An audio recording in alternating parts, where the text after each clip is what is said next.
Hey everybody, I'm Tom Vasel, and welcome to Lookback, where I take a look at games that I reviewed 1 year, 5 years, and 10 years ago. Just tell you where I'm at with those games at this point in time. So we'll take a look at last year during this week. I reviewed Tiny Epic Mechs, which I was so excited about because it looks so cool to put little meeples inside mechs. At the end of the day, though, it just felt... It's Take Daddy, obviously, that you're going around and attack each other with mechs, but it didn't feel, there was a lot of little problems I had with the game. You can watch my review for details on those. Ambar, a game about collecting amber. A mediocre game at best. I just didn't really care that much for it. Vita Moors, I really wanted to like this game about plague doctors. It's a kind of a game in which you are all trying to simultaneously select stuff, but there's a little too many things going on. Sometimes you're trying to work with other people or outsmart other people at the table, but I feel like sometimes this stuff is just too obvious. 3 Laws of Robotics. Some people are robots, some people are androids, some people are humans. You're trying to figure it out. There's a little bit of deduction in the game, and if there had been just a little bit more, I think I would have liked it better.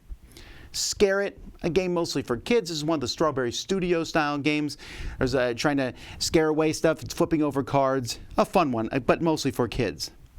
Space Gate Odyssey. I thought this would be a bigger game. It hasn't been. It hasn't got talked about a lot. And I think that it's because it has this really cool sci-fi trappings and stuff, but at the end of the day, it's almost tile laying or card laying. You're building up your little space station. You're sending these guys out, but when you send them out, they just become points in various ways. So I think there's a little too little theme in it, but I think it's a solid game.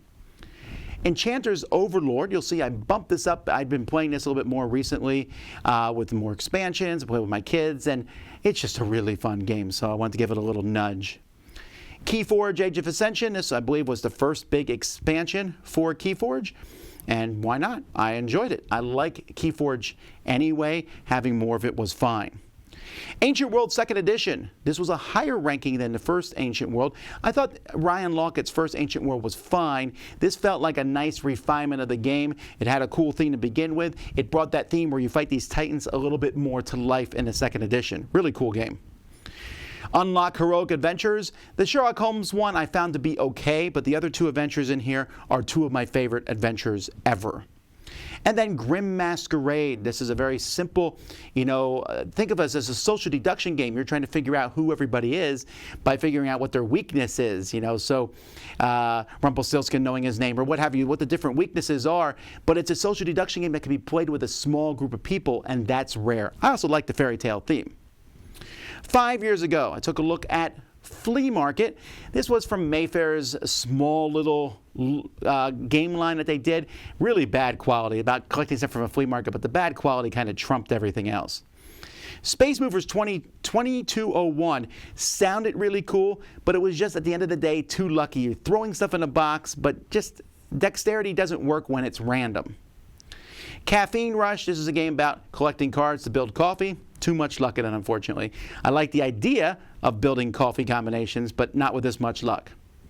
Flicks Mix, a weird game about turning over cards and finding different color combinations on those in a grid of different color dots. Yeah. Barony. This was a big Matago game, very abstracty, and you'll notice I dropped the ranking a little bit. I liked it, but I haven't really had a lot of desire to go back to it. Every time I see it, I go, yeah, it was good, but it just it was an okay spreading out game. And you know what, if I feel that way, I'm going to drop it a little.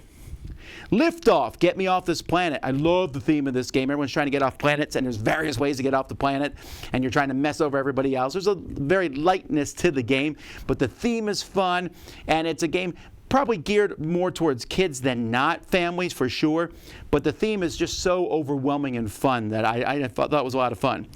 And even though it didn't come out 5 years ago, I reviewed Kahuna, a fantastic 2-player game, back and forth with chain reactions, really cool things going on in this one. 10 years ago, I took a look at Super Circles, where you're just matching cards as fast as you can if the colors match of the different circles, depending on where they are on the cards you have. If you like that thing, you'll enjoy the game. Battlefields of Olympus. This one seems okay, but I'll be honest, I don't remember it much at all. I looked at it, and I said it was okay 10 years ago. I'm just going to leave it there, but I just don't remember it much. Consensus Junior, a good game for kids where you pick a word and trying to get the most people to vote for your word to match a category. JAIPUR, a great two-player game that you'll notice I increased the ranking. This one just has gotten better over time. I'm looking forward to playing the app version of this one. Speaking of that, the next one, Steam, which was a reworking of Age of Steam. I like it a lot. And this one also has an app on the iPad, which I'm looking forward to playing in the future. That seems to be the theme because Forbidden Island, that's an app I have played. Forbidden Island, which started off the whole Forbidden series from Matt Leacock, which opened cooperative games up to a humongous audience. We have to give it credit for that, but it is a solid game. Is it fairly easy compared to other cooperative games? Sure. Is it very light compared to other cooperative games? Yes. Is it accessible and amazing and great component quality? Yes, also, except for the $10. Cyclades, I really liked it when it came out. The increase in ranking is because of the expansions. The expansions made Cyclades amazing. As it was still very, very good game. So those are the reviews that I did 1, 5, and 10 years ago. Thanks so much for watching. I'm Tom Vasel, and this has been Look Back on the Dice Tower.